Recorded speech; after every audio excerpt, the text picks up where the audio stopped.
अस्सलामुअलैकुम दोस्तों, उम्मीद है कि आप लोग खैरियत से होंगे।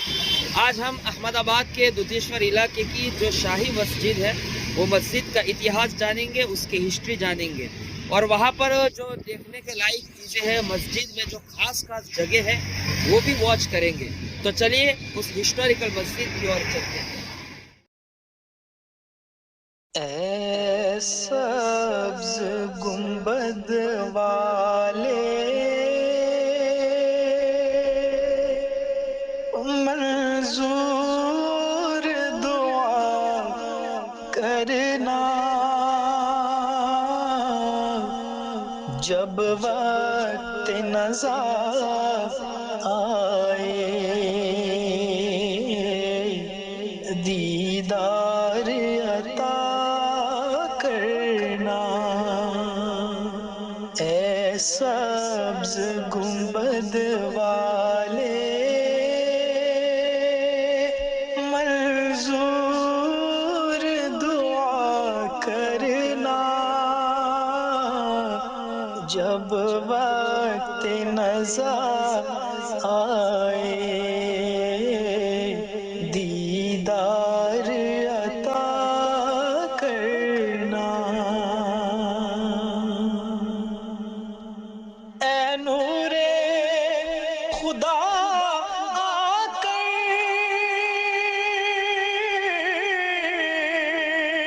आँखों में समा जाना, या दर पे बुला लेना, या ख्वाब में आ जाना। प्लेस पर पहुंच चुके हैं और ये प्लेस दुधेश्वर की शाही मस्जिद के नाम से जाना जाता है। तो हम उसके हिस्ट्री के मुतालिक बात करें तो इस मस्जिद को मलिक बहाउद्दीन सुल्तान महमूद बेगड़ा रहमतुल्लाह अलैह के एक वजीर थे, मलिक बहाउद्दीन। तो इन्होंने अपनी बीवी अछूत कोकी के नाम पर इस मस्जिद को तामीर करवाया था और इस मस्जिद का नाम भी अछूत कोकी की मस्जिद के नाम से जाना जाता है। तो इस मस्जिद को 1469 ईस्वी में मलिक बहाउद्दीन ने इसको तामीर करवाया था और मैं इंशाअल्लाह ये मौलाना की मदद से, ये मौलाना अच्छी तरह इस मस्जिद से वाकिफ़ है, यहाँ पर रहते हैं, तो इस मस्जिद के ऊपर के हिस्से में भी ले जाऊँगा मौलाना की मदद से और मीनारे के जो ऊपर का हिस्सा है वहाँ पर भी आपको ले जाऊंगा और ऊपर से पूरे शहर का व्यूज़ दिखाऊंगा, पूरे शाही मस्जिद के अतराफ के जो बस्ती है उसका व्यूज़ दिखाऊंगा, कितनी ऊंचाई पर है वो मीनारा वो भी बताऊंगा। लेकिन इससे पहले हम मस्जिद के अंदर का हिस्सा देख लेते हैं। मस्जिद के अंदर के हिस्से में जो खास जगह है वो भी आपको पहले वो हम वॉच कर लेते हैं, उसकी विजिट कर लेते हैं। फिर उसके बाद हम मौलाना की मदद से मस्जिद के ऊपर के हिस्से में जाएंगे। उसके बाद आपको मीनारे के ऊपर ले जाऊंगा और वहाँ मीनारे से पूरे शहर का व्यूज़ दिखाऊंगा, उसका व्यूज़ कैसे आता है वो भी बताऊंगा। तो चलिए पहले हम मस्जिद के अंदर की हिस्से की विजिट कर लेते हैं, वो वॉच। जब वक्त नज़ा आए दीदार अता करना। ऐ सब्ज़ गुंबद वाले। आप जो मीनार देख रहे हो ये मीनार जब 2001 के अंदर जब अहमदाबाद में धरतीकंप आया, भूकंप आया, ज़लज़ला आया तो उस वक्त ये मीनार गिर चुके थे, दोनों मीनार। और ये मीनार वापस इसको रिपेयर किया गया, तो रिपेयर करने में तकरीबन 3 साल लगे हैं। अब इससे अंदाज़ा लगाओ कि ये पूरी मस्जिद को बनाने में कितने साल लगे होंगे। और दूसरी बात, ये जो मीनार है, ये छोटे छोटे पत्थर थे पहले, तो ये इन पत्थरों को पहले ऊपर ले जाते थे, फिर वो पत्थरों को दूसरे पत्थर से जॉइंट किया जाता था। तो उस ज़माने में कोई क्रेन नहीं होती थी, तो उस ज़माने में हाथी और ऊँट के ज़रिए से पत्थरों को खींचा जाता, फिर वो पत्थर फिर दूसरे पत्थर से जॉइंट किया जाता और उसके जॉइंट करने का जो सीमेंट यूज़ नहीं किया बल्कि गुड़ और चूने को मिक्स करके फिर उसको यानी ये पत्थरों को दूसरे पत्थर से चिपकाया गया है। तो इसलिए ये पूरी शाही मस्जिदें जितनी भी अहमदाबाद में ये जो मजबूत है उसकी मजबूताई गुड़ और चूना है, जिसकी वजह से आज तक। दोस्तों यहाँ पर ये अरबी में आप देख रहे हो, यहाँ अरबी में कुछ लिखा हुआ है। यहाँ ये अक्सर हर अहमदाबाद की हर मस्जिदों के अंदर अरबी में ये खिताबत की गई है। तो आप ये जो जगह देख रहे हो ये जगह, कुछ लोग कहते हैं कि ये जगह बादशाहों के जो वज़ीर होते थे जब नमाज़ पढ़ने आते थे तो ये जगहों पर बैठते थे, उनके लिए जो ऊंची जगह बनाई जाती थी तो ऊंची जगह पर बैठते थे, बाज़ लोगों का कहना है। और ये अहमदाबाद की कुछ ही मस्जिदों के अंदर ये जगह बनी हुई है। और ये 3 दरवाजे के पास में एक मस्जिद है, शाहूब मियाँ की मस्जिद, वहाँ पर भी ये जगह बनी हुई है। और कुछ लोगों का कहना है कि ये जब जुमा के दिन दूसरी अजान होती थी तो वो अजान देने के लिए ये बनाया गया है। लेकिन राजे को ऐसा लगता है कि जो बादशाह होते थे उनके ख़ास जो वज़ीर होते थे उनके लिए बनाई गई है, क्योंकि अजान देने के लिए जो जगह बनाई जाती थी तो वो तो बहुत छोटी होती है, लेकिन ये तो बहुत बड़ी जगह है। तो इससे राजे कौल तो यही लगता है कि ये बादशाहों के जो ख़ास वज़ीर होते थे जो नमाज़ पढ़ने आते थे तो उनके लिए ये दीदार अता करना ऐ नूरे खुदा आकर।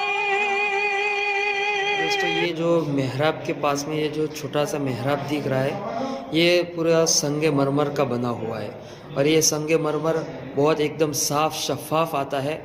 ये ज़माना ज़्यादा गुजर जाने की वजह से ये संगे मरमर में थोड़ा धुंधला सापन आ गया है, वरना ये पत्थर ऐसा होता है कि अगर इस पत्थर के सामने अगर खड़े हो जावे तो ये इस पत्थर में अपना चेहरा नज़र आवे, इतना साफ शफाफ पत्थर होता है। लेकिन 400-450 साल गुजर जाने की वजह से ये पत्थर थोड़ा सा धुंधला सा पड़ गया है।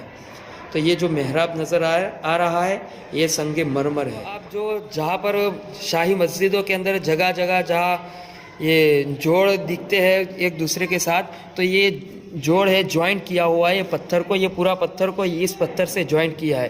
तो इसका तरीका ये होता था कि ये पूरा पत्थर पूरा खोखला होता था अंदर से, और इसका एक अनी होती थी, तो वो पत्थर को पूरा उसी के अंदर उतारा जाता, फिर ये गुड़ और चूने को दोनों को मिक्स किया जाता, मिलाया जाता, फिर इसी से इस पत्थर के साथ चिपकाया जाता था। तो इस तरीके से जितनी भी शाही मस्जिदें हैं वो शाही मस्जिदों के पत्थर जो मीनारे हैं उसको इस तरह चिपका कर उसको मीनारों को बनाया गया है और उसके सुतून बनाए गए हैं। आपको ऊपर मस्जिद के ऊपर ले चलते हैं। ये मौलाना है दोस्तों, हम ऊपर आ चुके हैं और ये आप नज़ारा कर सकते हैं, ये बड़े बड़े गुंबद हैं, ये मस्जिदों के गुंबद है। और यहाँ पर ऊपर भी एक हिस्सा है तो वो ऊपर भी आपको ले चलते। तो ये मौलाना है मौलवी अब्दुल हन्नान साहब, ये इस मस्जिद से बहुत अच्छी तरह वाकिफ़ है।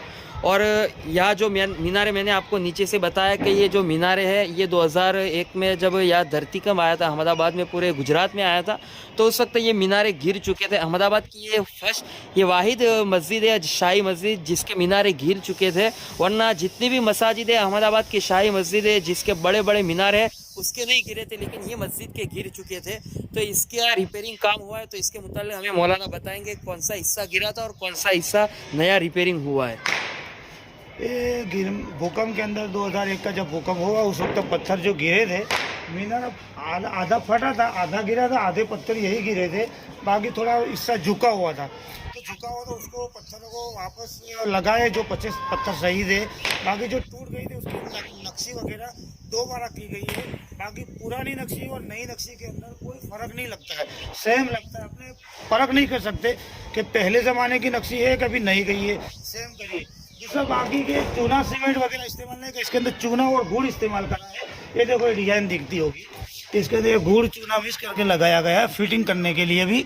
और इधर ये डिजाइन के अंदर बाकी सब जगह देखो आपको दिखाई देगी ये सब, इसके अंदर सीमेंट इस्तेमाल नहीं हुआ है।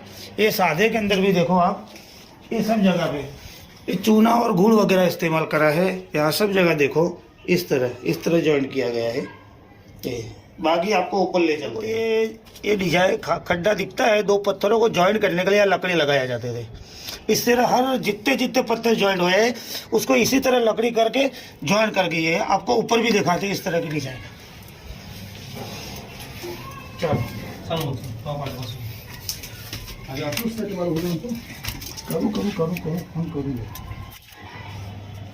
ये मीनार देखो, ये लकड़ी रखी है, मीनारे का आखिरी पत्थर है। हम मीनारे के बिल्कुल ऊपर जाके बैठ गए हैं। ये मीनारे इस तरह लकड़ी रखी हुई थी, देख लो इस तरह लकड़ी रखते थे। और ये लकड़ी एक जगह एक और है, यहाँ की लकड़ी गिर गई है। इस सब जगह इस तरह लकड़ी के निशानात है, देख लो।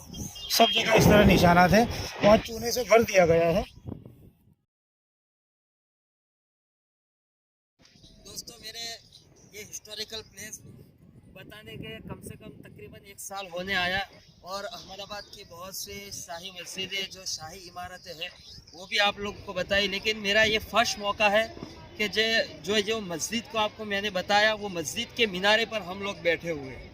ये इतने ऊंचाई पर है ये मस्जिद, ये फर्स्ट मौका है मेरा कि हमको ये मौका मिला है, ये हमारे मौलाना की बदौलत हमें ये मौका मिला है कि हम ये मस्जिद के मीनारे के ऊपर बैठे हुए हैं, और ये मस्जिद का मीनारा है और ये बहुत ऊंचाई पर है। यहाँ से पूरा मतलब कि शहर का व्यूज़ भी नज़र आ रहा है, पूरा शहर दिख रहा है।